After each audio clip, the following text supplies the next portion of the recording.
Okay. Have you ever recorded a fucking... let me just check this real quick. Have you ever recorded a fucking 40-minute video and only to realize after the fact that the camera was pointing the other way around? I just did. God,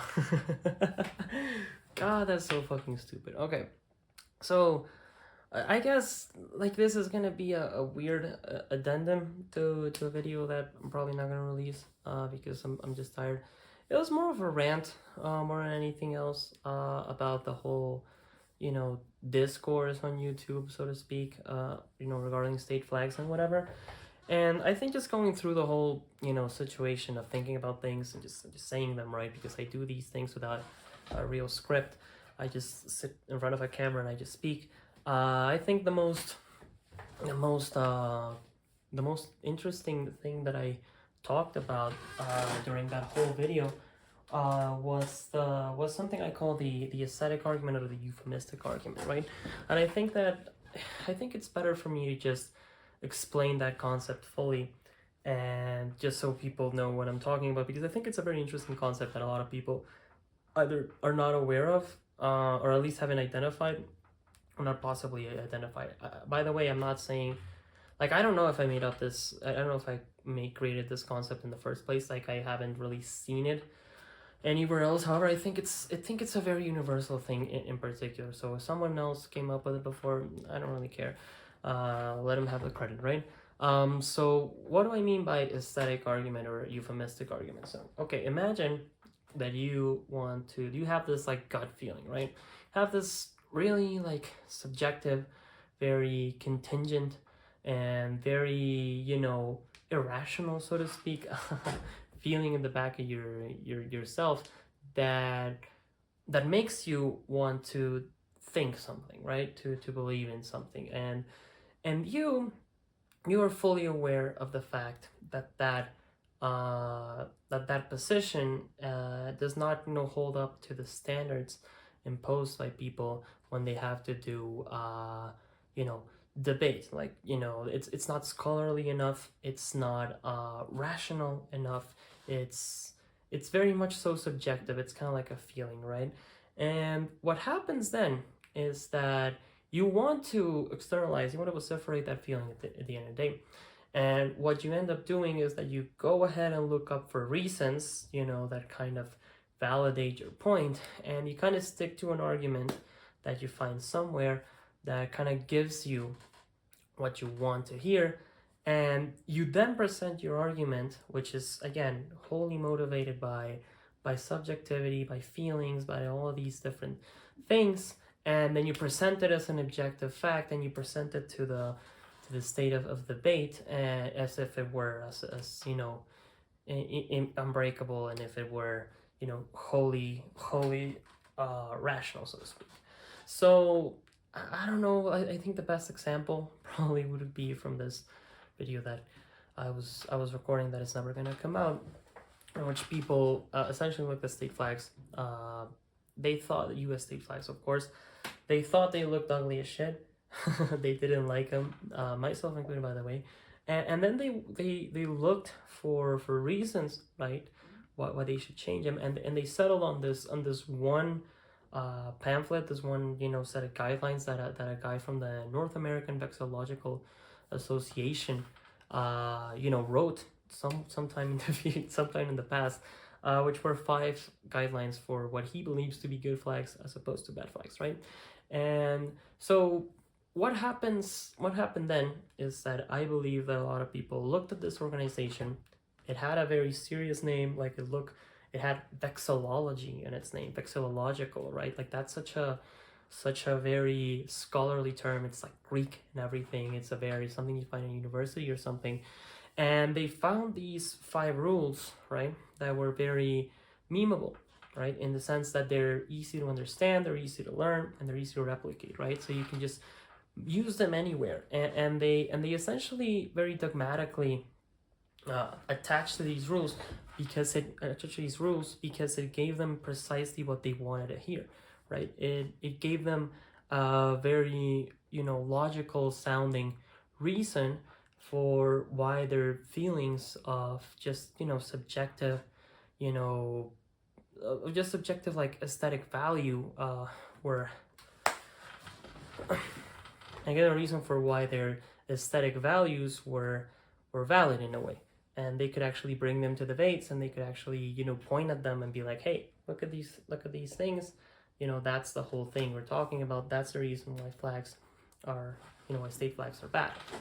And so that's an example of what you do. So what happens in this situation, which is a very interesting thing, because, and again, I don't know if you've encountered this, but like once I probably told you about this, you can probably think of a couple of examples yourself.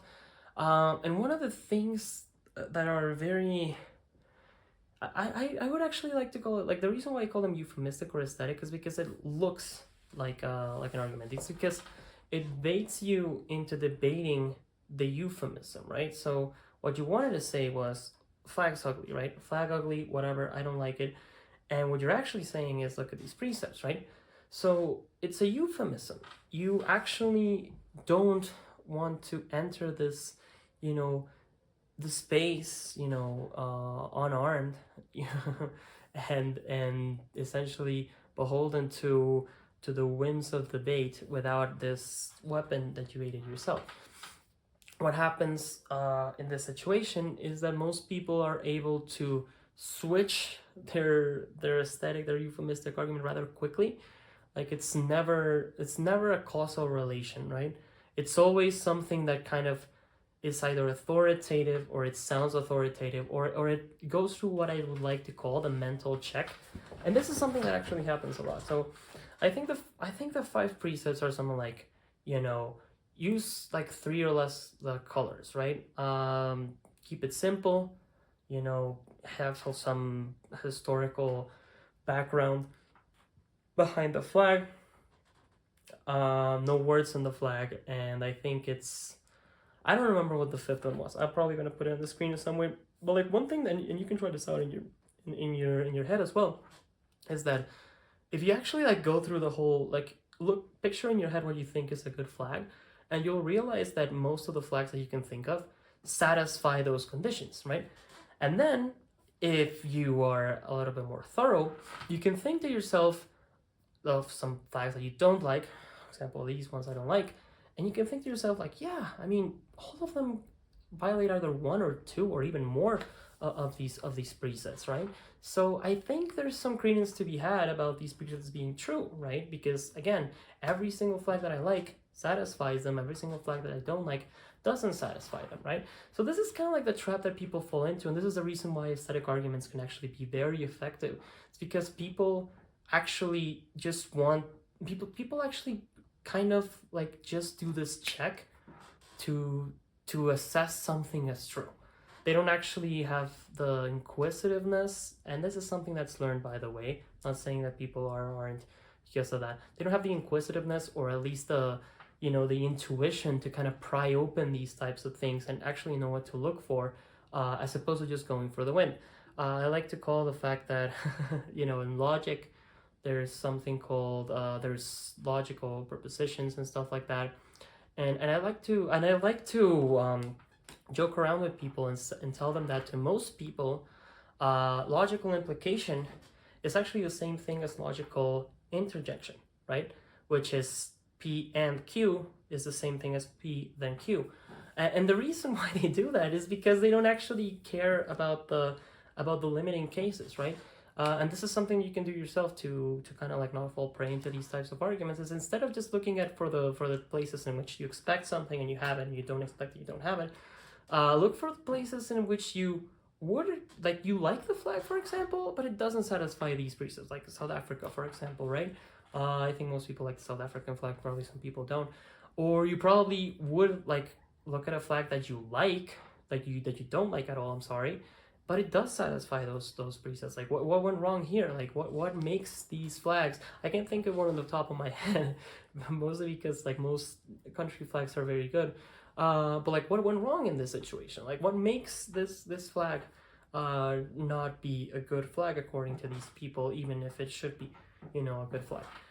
And I think that's the whole thing. It's like that's the reason why argumentation is so difficult, I guess, on the internet in general. The internet's kind of like, its own thing. It's kind of sui generis in a way because it kind of like perpetuates its own myths, very very weirdly, the echo chambers and everything. But like even in reality, you realize that a lot of people don't really have this inquisitiveness to them, right? They don't actually want to really challenge what you tell them, and I guess you could use this as a way to have people be convinced with what you're saying, without being particularly, thorough in your argumentation. I mean, as long as it looks like it, I mean, you kind of have it. I don't know. That was just kind of like an observation that I had.